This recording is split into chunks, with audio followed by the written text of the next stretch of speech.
All right, so here's an example of how to graph a secant graph. And this one's going to be pretty fun because it does have a few different transformations, a negative amplitude of 2. It has a frequency of 4, which is going to change our period. And then it has a positive 2 for a d value, which is going to shift our graph up 2. And we can see that pretty clearly shortly. Now, one of the tricks that we learn is that if we want to graph a secant graph, what we can do is we can actually just graph its reciprocal, and then we'll be able to graph it off this. So I'll go through that example here. So we're actually going to do negative 2 of cosine, since cosine is the reciprocal of secant, of 4x plus 2. Now with something like this, you can assume that the 4x is basically in parentheses here, and that 2 is out on the side. Now, what we're going to do, as usual, is we're going to identify our a. I'm going to change this to cosine here. Now, since I'm dealing with cosine, my parent function would have a period of 0 to 2 pi, so I can leave that alone. Okay. And I'm just going to go through and identify that no matter what my cosine value is, I'm going to multiply it by negative 2 each time. Okay.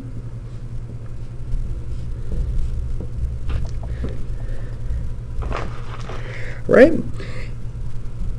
And we can see that here. If we plug any x value in, we would just take whatever cosine ended up being, and we'd multiply it by negative 2.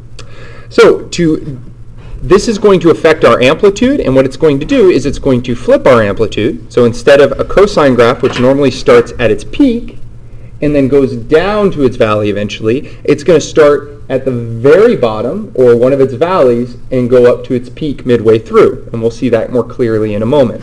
From there, we can get our secant graph. Now, what we're going to want to do is now determine what our cosine value should be. So in this particular case, okay, I do also notice that I have a plus 2. So the plus 2, and that's kind of going backward there a little bit. Again, the amplitude is going to affect how much our graph stretches. Okay, either we'll get taller or shorter. And then the 2 is going to add a value to it, so it'll take it from maybe being down here, and it'll shift it up, because we're adding 2 to every single value. Now, by putting it into the table here, it actually takes care of all that guesswork for us. Again, as you get more comfortable, I'd recommend trying to look for the pattern, and I will illustrate it at least slightly here, so that you don't have to go through this table necessarily every time. Now, for each one of these, I'm just going to put in what cosine of 0 times it by cosine of pi over 2 times cosine of pi times cosine of 3 pi over 2 and times cosine of 2 pi. Now, if we go through, and hopefully you're pretty familiar with what these values are, okay, but we're just using the coordinates on each one of these, and cosine is equal to x. So x is equal to 1 here. X is equal to 0 at pi over 2. X is equal to negative 1 at pi. X is equal to 0 again at 3 pi over 2. And then we get back around, and it's going to be equal to the same, since 0 and 2 pi are coterminal angles. Now we're going to go ahead and just multiply those out, and those will give us our new y values. Then all we have left to do is figure out how much these x values have shifted so that they correspond with the y values we've just found. So I take negative 2 times 1 plus 2 is just going to be 0. Then we take negative 2 times 0 plus 2 is just going to be 2. Negative 2 times negative 1 is 2, plus 2 is 4. Negative 2 times 0 plus 2 is going to be 2 again. And then hopefully you can guess, because we know that a cosine curve, if it's starting at the bottom and going to the top, is going to be kind of an upside down u, that this would be 0. And you can multiply that out, and you get that. Now, we need to determine if there have been any shifts in our x values. Now, looking at this, I can clearly see that there have been no shifts, but our frequency has changed. So in this case, our b, or our frequency, is 4. Well, that means that we go through 4 full cycles between 0 and 2 pi. Okay? Meaning that we go through one cycle every, well, one of the ways we can calculate it out, if we want to know the period, we can calculate out the period by saying 2 pi, what the period normally is, divided by 4, in which case it'll only take us pi over 2 radians to go through one full cycle, which makes sense because if we say we can go through 4 cycles in 2 pi, well, 4 times pi over 2 just gives us 2 pi. Now, the way we've done it with this is to simply say that we already have all of these x values. So I know that if 4x is equal to 0, if I take cosine of 0, well, in this case, cosine of 4x, and we want 4x to equal 0, then I know that my output will be 0. So I need to figure out when 4x is going to be equal to not necessarily just 0, but any theta value. So I'm going to set it equal to theta. Now to do this, you should hopefully be able to see that I'm going to multiply by 1/4. Dividing would be the same thing, but I'm going to multiply it by 1/4 because I think it's a little easier to do the math over here. So for each one of these, I know that if I multiply this by 1/4, then my y value will correspond with my new x values.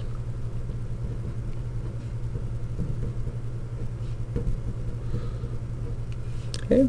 And we multiply those out, I get 0 here, pi over 8, pi over 4, 3 pi over 8, and pi over 2. And hopefully you can clearly see that we're increasing by eighths, which would make sense because if you take pi over 2 and you divide it into quarters, each one of those quarters would be 1/8 of pi. Okay? All right, now, so what we're going to want to do is basically divide up our graph. Now I'm going to go ahead and call, obviously this is going to be 0, this is y, and this is x. Now we're going to go over, and one full period is pi over 2. Okay? So if I make that pi over 2, well then I want to divide this into quarters, so I can divide it in half. Then I can divide each one of those in half. Okay? And if we go through, then this is going to be pi over 8. This one here will be 2 pi over 8, or just pi over 4. And this will be 3 pi over 8. And this would be the same as 4 pi over 8. So we can see here that we have one full period. Okay? And again, we have our period here. The period can be calculated as I did up here, or simply by taking the first term here and subtracting, the last term and subtracting the first one, since we know this to be corresponding with our original period. Now we can go through and we can graph them. Okay, so we're going to start at 0, and it looks like our biggest value is going to be 4, so I'll go ahead and just map those out. 1, 2, 3, and 4. Okay. So when we're at 0, we're going to be right down here at 0. Okay. Then we go up to then we go to pi over 8, and we're up at 2. And we go to pi over 4, and we're up at 4. Then we go down to 3 pi over 8, okay, and we're going to be down at 2 again. And then we get over to pi over 2, and we are at 0 once again. So we can see that one of our curves, okay, is going to more or less look like this. And if you notice where I started, the reason I did that is because this is our valley. So I want to kind of be able to go like this, and then I want to be able to go like that. That way I'll be setting myself up for the next piece. And as you can see, my values are, my drawing skills are not the absolute greatest, but you can get the idea. And again, I'm not gonna hold you to being Van Gogh, more like I think more of a Picasso, I think. Anyway, now this is one period. Generally, you'll be asked in a graph to graph more than one period, or you might be asked to graph the domain of, let's say, negative pi over 2 to pi over 2, or something to that effect. And so what we want to be able to do is we want to be able to extend this graph out for as many periods as we want. So the way you should think of it is if I know that every one of these cycles is just pi over 2, then if I start at my endpoint and go over pi over 2, then that'll be enough of a distance to draw one full cycle. Now, I'm going to actually work backward here and start at 0 and just go back pi over 2. And again, that'll give me enough of a distance to go through that full cycle. Now, if I do that, what we're going to see is I'm going to go to I'm going to go out to negative pi over 2, which should be the same distance from here. Negative pi over 2. And then again, I'm going to cut this into quarters. Now, the quarters are going to be the same length as all of this. And if I make this my new starting point, well, I know I'm going to start at 0, then at the first quarter, I jump up to 2. At the second quarter, or the halfway point, I'm at my peak at 4. And then when I get over to my last quarter, I'm back at 2. Or my third quarter, and then the last quarter, I'm back down at 0. And again, the way you draw these curves is think of it kind of as starting out a little bit like a parabola, and then like an upside down parabola. So it'll look something like that, and then it'll curve back around and prepare itself to start its valley right there. Now, you might be saying, Mr. Cooley, this is a cosine graph. I was asked to graph secant. Well, here's the trick. Once you have the cosine graph, all you need to do, and you'll need to make sure that you can distinguish between the two, so that you might want to erase this later or something to that effect, but to draw a secant graph, okay, and this is true of either the reciprocal of cosine or sine, so this is true for secant or cosecant. What we're basically going to look at here, okay, is we are going to we need to find the middle of the graph. So we can see here that our amplitude was -2, which means that we were jumping 2 above and 2 below the midpoint. So we can kind of see that the midpoint of this graph, or the midline would probably be a better way of describing it, is right here. Now, wherever the graph crosses that line, so basically wherever the middle of the graph is, you're going to draw asymptotes. Now, you can go through the values of the graph, and you'll be able to see why this happens. Okay? But as far as actually just graphing it out, as you can see, all you have to do is identify that middle line. Keep in mind, that middle line is usually, with the parent function, down here on the x-axis. But since we shifted up 2, that middle line was shifted up 2 as well. So we want to make sure our asymptotes are not going through or not where the graph is touching the x-axis. Okay? Now, to graph this, all we need to do is realize that in between these, we have parabolas.